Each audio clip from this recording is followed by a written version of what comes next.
자, 예전에 배열을 말씀드릴 때 이런 예시를 들어드렸을 거예요. 그러니까 점수를 이제 뭐 철수의 점수나 영희의 점수, 짱구의 점수 이런 거를 자, 변수 하나하나 우리가 다루게 되면은 다 기억을 해야 된다 그랬잖아요. 그렇죠? 일괄 처리하기가 힘들다 그랬죠. 그래서 내가 선생님이라면 학생 하나하나의 이름을 외우는 게 좋긴 하지만, 근데 선생님이 편한 방법은 학생을 일일이 지명해서 뭔가 시키는 것보다 학생 번호를 이용해서 1번부터 4번까지, 1번부터 10번까지 청소해라 뭐 이런 식으로 명령을 내리는 게 훨씬 낫죠. 자, 그래서 우리가 배열이라는 걸 만들어서 인덱스를 이용해서 관리를 했었죠. 자, 그런 방법을 이용하면 이런 점수 같은 것도 이렇게 배열 하나로 관리가 가능해요. 그죠?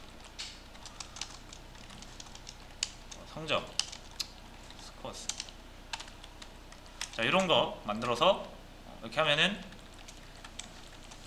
이걸로 뭐 합산 내기도 편하고 평균 내기도 편하고 하죠. 그죠? 자, 그래서 배열을 이용하시면 자, 이런 식으로 여러 개의 값을 우리가 컨트롤하기가 편한데 자, 문제는 이 배열이라는 거는 제한이 있어요. 그죠? 어떤 제한이 있냐면 인트가 아니면 안 돼요. 여기에 이런 게 올 수가 없다는 얘기예요. 그죠? 이렇게 하면 안 됩니다. 그래서 배열은 같은 타입만 관리를 할 수가 있어요. 그 이유는 제가 설명드렸었죠. 배열의 구조가 그렇게 잡혀있기 때문에 그래요. 그죠? 이렇게 시작과 끝이 존재하고, 그죠? 일정한 간격으로 우리가 쪼개 쓰는 게 배열이라고 그랬죠. 그래서 일정한 간격이 되어야만 우리가 이 시작과 끝이 의미가 있다는 얘기죠. 그죠? 시작만 알아도 우리가 이 끝까지 우리가 다 데이터를 올바르게 저장하고 쓸 수 있는 이유는 이 규칙 때문에 그렇죠. 여기서부터 일정한 간격을 지키면서 사용을 하겠다라는 약속이 있기 때문에 가능한 거예요. 그게 이제 이게 인트, 이게 그 역할을 하는 건데, 여기에 만약에 아까처럼 90.5가 들어와 버리면 얘랑은 크기가 달라 버리죠. 그러니까 일정한 간격을 유지할 수가 없어요. 왜냐하면 예를 들어서 여기 인트는 4바이트인데 만약에 더블이 이렇게 딱 8바이트가 들어간다? 일정한 간격이 안 되잖아요. 자, 그래서 배열은 무조건 제한이 뭐다? 같은 타입만 이렇게 여러 개의 값을 이용해서 다룰 수가 있다. 자, 근데 우리가 사람을 표현해 볼게요. 자, 사람을 표현할 때 사람은 단순한 하나의 정보로 이루어지지 않죠. 여러 개의 복합적인 정보들로 이루어져서 사람이라는 개념을 나타낼 수가 있어요. 가장 단순하게는 나이, 사람은 나이가 있죠. 나이. 자, 그리고 뭐가 있을까요? 자, 캐릭터형 포인터로 문자를 표현을 하겠습니다. 이름이 있겠죠? 네임.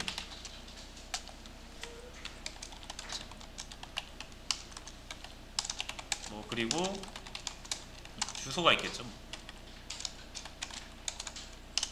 자, 이런 식으로 사람을 표현하는 데 있어서 다양한 정보들이 있겠죠. 무수히 많겠죠. 그죠? 근데 이제 우리 프로그램에서 사람을 표현할 때는 내가 이제 좀 모델링을 해야 될 거 아니에요, 사람을. 그죠? 자, 저는 이렇게 세 가지를 이용해서 사람을 표현하겠다. 사람의 주소록을 만들겠다라고 하면 이렇게 세 개의 정보가 필요하겠죠, 한 사람당. 자, 그러면 여러분들이 요거 사람 한 명 저장하려면 무조건 세 개의 변수가 필요하다는 얘기예요. 그죠? 사람의 나이가 20이고 이름이 홍길동이고 주소가 대전이다. 자, 이렇게 세 개의 정보가 이루어져서 한 사람을 의미하는 거잖아요. 사람 한 명 더 만들려면 그대로 이렇게 만들어야겠죠. 에이지는 2가 될 거고 22 홍길순 서울 뭐 이런 식으로. 그죠? 자, 그러면 사람이 3명, 4명 될 때마다 변수가 엄청 많아지죠. 우리가 변수 많아지면 힘들다는 사실은 이미 인지했잖아요. 그죠? 그리고 이게 사람을 표현하는데 3개밖에 안 써서 그렇지 한 5개, 10개 정도로 사람을 표현을 하면 사람 2명만 돼도 변수가 20개 됩니다. 그죠? 그러니까 이거 변수가 너무 많아진다 이거예요. 관리하기 힘들다 이거예요. 그래서 얘를 배열로 여러 개의 값을 배열로 한 사람의 모든 정보를 배열에다 싹 담아서 갖고 다니고 싶은 거죠. 그래서 뭐 person 1 하고 이렇게 저장하고 싶잖아요. 나이 20이고 홍길동이고 대전 이렇게 하고 싶은 거죠. 자, 그럼 이렇게 하고 싶은데 그럼 이거를 뭘로 잡냐 이거예요. 이걸 인트로 잡으면 될까요? 안 된단 말이에요. 그죠? 요거는 가능해도 요건 불가능하잖아요. 요건 8바이트짜리 주소 변수, 그러니까 주소 값이니까. 그렇다고 여기를 저기로 잡아서 주소 변수로 잡아버리면 얘를 이용을 못하죠. 타입이 다르니까. 그렇죠? 딜레마에 빠진 거죠. 자, 그래서 배열로는 안 돼요. 이건. 그러니까 배열에 한계가 있어서 이렇게 다양한 타입으로 복잡하게 이루어진 개념을 표현하려다 보니까 이런 문제가 발생해서 나온 게 뭐다? 그래서 구조체라는 게 나온 거예요. 이 세 개의 값을 하나의 구조로 보고 이거를 이용하는 방법을 시어너가 모르잖아요. 그렇죠? 시어너가 이게 인트 4바이트 뭐 이거 8바이트 이게 세 개가 4바이트 8바이트 이렇게 이루어져 있다는 사실을 얘가 모르죠. 얘는 무조건 배열의 그 기본 타입 있죠. 1바이트면 1바이트, 2바이트면 2바이트, 4바이트면 4바이트 이렇게 규칙적으로 가는 건 할 수 있단 말이에요. 내부적으로 이렇게 약속이 돼 있기 때문에. 근데 이 구조는 우리가 방금 만든 거잖아요. 그죠? 사람 구조를 방금 우리가 만든 거라서 시어너가 알 길이 없습니다. 이걸. 자, 그래서 우리는 친절하게 이거를 알려줄 의무가 있어요. 시어너한테 네가 이거를 이용을 할 때는 정확하게 첫 번째 거는 4바이트 정수로 이용하고 두 번째 거는 캐릭터형 주소로 이용하고 세 번째 것도 캐릭터형 주소로 이용해라 라고 알려줘야 돼요. 여기 이렇게 알려주는 거예요. 그래서 struct person. 자, 그래서 내가 앞으로 이 새로운 자료형 캐릭터도 아니고 뭐 인트도 아니고 캐릭터형 포인터도 아니고 struct person이라는 거를 내가 사용을 하면 너는 앞으로 어떻게 사용해라? 첫 번째는 인트 4바이트 인트고 두 번째는 캐릭터형 포인터, 세 번째 역시 캐릭터형 포인터인데 이름은 이렇게 알고 있어라 라고 지금 알려준 겁니다. 그럼 시어너가 이 메인을 실행하기 전에 이거 한번 보겠죠. 자, 그럼 이제 우리는 이 사람을 이용할 때 캐릭터형 포인터도 아니고 인트도 아니고 뭐로 이용하면 된다? struct person이라는 걸로 이용을 해주면 됩니다. 이 타입을 딱 보면은 이거 찾아오겠죠. 시어너가 찾아보겠죠. 그래서 내부적으로 우리가 정의한 대로 사용을 하겠죠. 자, 그러면 두 번째 사람 입력할 때도 이거 하나 있으면 돼요. 변수명만 다르게 해주시고 자, 이런 식으로 작성을 해줄 수가 있어요. 자, 그럼 아까 우리가 원하던 거 됐죠? 변수 하나로 사람의 다양한 정보를 컨트롤할 수가 있게 됐습니다. 뭐 이건 배열이고 구조체. 그러니까 구조체는 그냥 배열 같은 건데 자, 배열에 한계가 있으니까 이거를 우리가 직접 구조라는 건 사람이 구조를 짜기 나름이잖아요. 그러니까 구조를 짠 다음에 구조만 잘 정의를 해주시면 시어너가 알아보기 쉽게. 자, 그러면 이제 이렇게 이용할 수 있다는 얘기예요.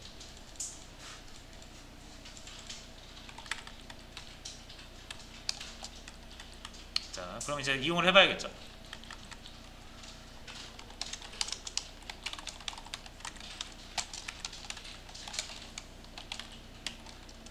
자, 이렇게 배열은 이렇게 이용하죠. 이렇게 하면 100점이 나오죠.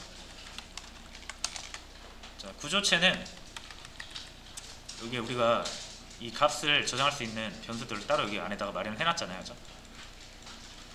자, 그래서 요 person 1, 이 구조체 person 2, 이 구조체 다 요걸 바탕으로 만들어졌기 때문에 얘도 뭘 가지고 있고 age라는 걸 가지고 있고 얘도 age라는 걸 가지고 있습니다. 자, 그래서 구조를 만들면은 무조건 요 구조로 생기는 거예요. 그리고 우리가 구조를 100개 만들면 이런 구조가 100개 만들어지는 거거든요. 그럼 각 구조들은 다 age나 name, 어드레스 세 개를 저장할 수가 있는 상태고요. 그래서 해당 구조체의 이 내부에 있는 이 변수들 있죠. 자, 요거를 멤버라고 합니다. 멤버. 한 구조 안에 이렇게 모여 있는 애들이다. 그래서 이 멤버라고 하고요. 구조체 안에 이제 멤버를 접근하는 연산자가 요 점이에요. 점. 퍼슨 1이라 하면 세 개의 멤버들로 이루어져 있잖아요. 그죠? age, name, address. 그 중에 하나를 선택을 해줘야 된다는 얘기죠. 이렇게 순번으로 값을 선택하듯이. 자, 그때 이제 사용하는 연산자가 요 점이에요. 점. 멤버 접근 연산자. 자, 이렇게 하면은 나이가 나오죠.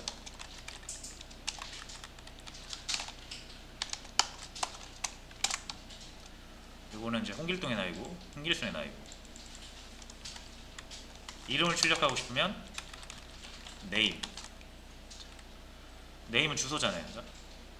여기 s로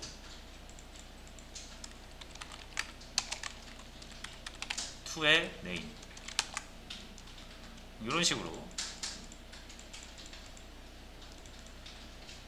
사용을 해주시면 되겠습니다. 자, 그래서 이 멤버를 선택하는 것만 다르고 나머지는 배열을 사용하는 것과 동일해요. 우리가 배열의 첫 번째 값을 0번째 이렇게 한 다음에 바꿀 수 있잖아요. 그렇죠? 마찬가지로 퍼슨의 age를 대입 연산자를 이용해서 바꿀 수 있습니다.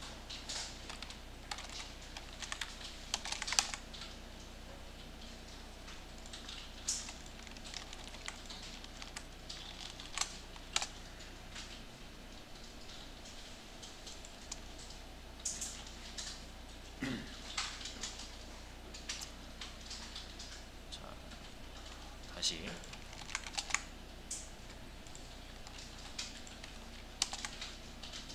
자, 이런 식으로 20이 나왔다가 26이 나오죠.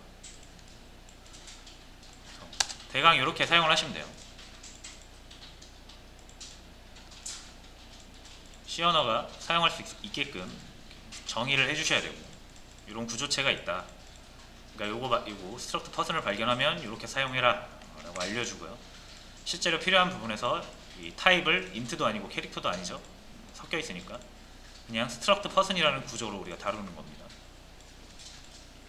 그리고 배열처럼 여러 개의 값을 다루고 있기 때문에 후보를 선택을 해줘야 되는데, 배열이 인덱스를 가지고 순번을 가지고 선택을 한다면 구조체는 멤버 이름 가지고 선택을 해준다 라는 것만 이해하시면 되겠습니다.